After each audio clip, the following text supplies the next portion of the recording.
hoping to ask you a few questions. Yeah. And maybe have a little conversation about the Grandfriends program. And so I was just wondering how the program originated and like what started. Well, it originated with the school. It was the school's idea in the first place, and it extended to a lot of charity organisations which dealt with older people around the area. But I mean, I can't actually remember how long it goes, how far it goes back, but 5 or 6 years, I think, at least. And before that, we did have some scheme by which some of the American school children were going out to visiting older people. But that stopped, I think, and then maybe this took its place, or perhaps this was completely different. And it wasn't only grade 5. Towards the end, we also went down to the infants school as well, and that was very popular. That's really interesting, actually, like how it began to spread across the school, and it's also interesting now how it's focused into just 5th graders, and I hope that sometime maybe it will spread across the entire school again, because it is an amazing program and a wonderful program from what I've experienced of it as well. When you were talking and discussing with the 5th graders, what are the conversations like? I'm curious to hear about. We used to have 3 sessions, one in November, January, and then one in April, I think. And the first one was chatting, mainly was sort of telling each other about our life histories, you might say. And the second one was games. I can't actually particularly remember what the third one was. And then there was a party in June to finish it off. You may remember that, you know. So the chatting, well, chatting happened all the time, but the chatting was mainly the first one. And I used to bring along an album of old photos of myself, you know, sitting on a horse and that kind of thing, that sort of stuff. But I enjoyed hearing what they were interested in as well. It tended to be football was very strong. I always had boys, you see. Oh yeah, a lot of the younger boys really like football. Yes. Yeah. You talked about games. Do you remember what games you played in particular? Well, I used to bring along a pack of cards, which was a very noisy game. It's called Slapjack, and it's probably the simplest game in the world. You might have half the pack, I'll have the other half of the pack, upside down, and you turn over cards, and when you see a jack, you slap, like that. And the person who slaps, gets their hand down first, gets all the cards. And the person who gets all the cards at the end is the winner. And that seemed to be quite popular. It actually sounds very fun, yeah. It does sound quite fun. Also, I noticed that you talked about you were around a horse, and do you have any other connections with horses? Or? Well, that was when I was young, not really now at all. You know.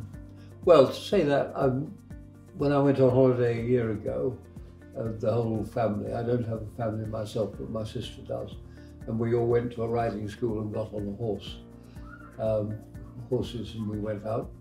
But I found it, well, it was all right when they were walking, but you know, when you get old, your knees, I've got arthritis in my knees. Trotting was absolute murder. So, you know, I think if you're in cantering, which is a much more sort of comfortable movement, well, the horse really, we never got to the stage of cantering, so, or galloping, of course. And also, how would you say that you benefit from the Grandfriends program? Well, I think really it was just fun for us to come and do. You know, a lot of, it's not true of me, but a lot of the people I used to bring in the minibus don't get out very much. And it's a really big thing for them to come out in the minibus and come to the school. And then they like meeting young people, you know, much more than they like meeting older people, really. I have a great grandmother, and seeing the grandchildren is one of the highlights of like her year. Yeah. Yeah. Do you only see? She only sees you once a year, does she? Twice, 3 times. Yeah. But, Yeah. yeah. Because she's in Very America, is she? exciting. Yeah, she's in the U.S. Yeah. It's very exciting for her. Yeah. So I was curious, what thoughts or like feelings come to your mind when you think of the Grandfriends program? What do you associate it with? Well, I look forward to it. You know. Yeah. I mean, it's just a fun program. You know, we arrive, we have a nice cup of tea, then the children come in. The only problem is that it's too short, really, that we're talking and suddenly you say, all right, it's time for the next class, and off you go, you know. And some of the time we used to sit with them at lunch in your cafeteria, but more recently we had packed lunches. They would have a packed lunch, and we'd be given a lunch, and we'd actually eat them in the classrooms. I remember that. My grandfriend, her name was Cheryl. She would always bring fun games, and we would eat lunch and chat. That was very fun. We always looked forward to it as well, actually.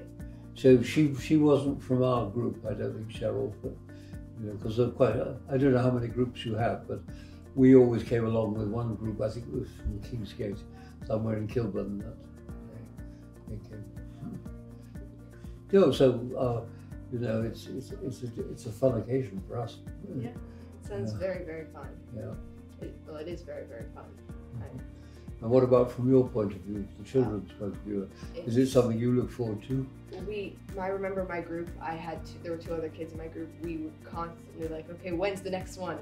Yeah. We really want to see Cheryl again. Come on, we want to like chat. It was one of the highlights. Well, I hope the people who are listening in are taking notice of that. How is the cost of living crisis affecting the grandparents? Well, I'm not honestly very good at answering that. First of all, I haven't really noticed it. I'm very good at forgetting what the price was last week, which helps a lot. It keeps you happier. We do take people in our minibus on quite a lot of outings. And some of them you have to pay, like we're going to one this afternoon, and they're going to have to pay between £12 and £13 for an afternoon tea. And there are only 1 or 2 who I would say would feel that was too difficult yet. Of course, things may change. You know, the electricity bills haven't bitten yet, you know, but for the moment there are, and the people that I know can't do it, they were like that long before this crisis developed. You know, they've always been like that. It's been very nice talking to you. And you too. Yeah, and we really hope the Grandfriends program starts up again. Yeah, and hopefully it might extend to your parts of the school. Hopefully. And hopefully maybe it might happen a bit more frequently, so then everybody's able to enjoy it a lot, because from what I've noticed, everybody feels quite desperate for the Grandfriend program to happen again and again and again, and I think that it's true for everybody.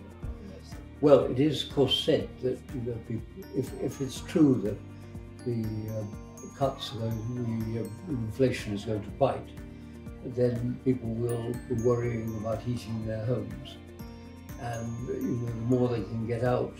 So the Westminster City Council is advising them about places they can go to, and if the American school is one of those places, that'll be a very good thing. And I'd certainly, as a driver with a minibus, would be very much up for it if you offer me more visits than we've got at the moment. But also, of course, there are things like the high school musicals and that as well, which we look forward to as well. But I think even more, we do look forward to these meetings and these chats. It's always very fun.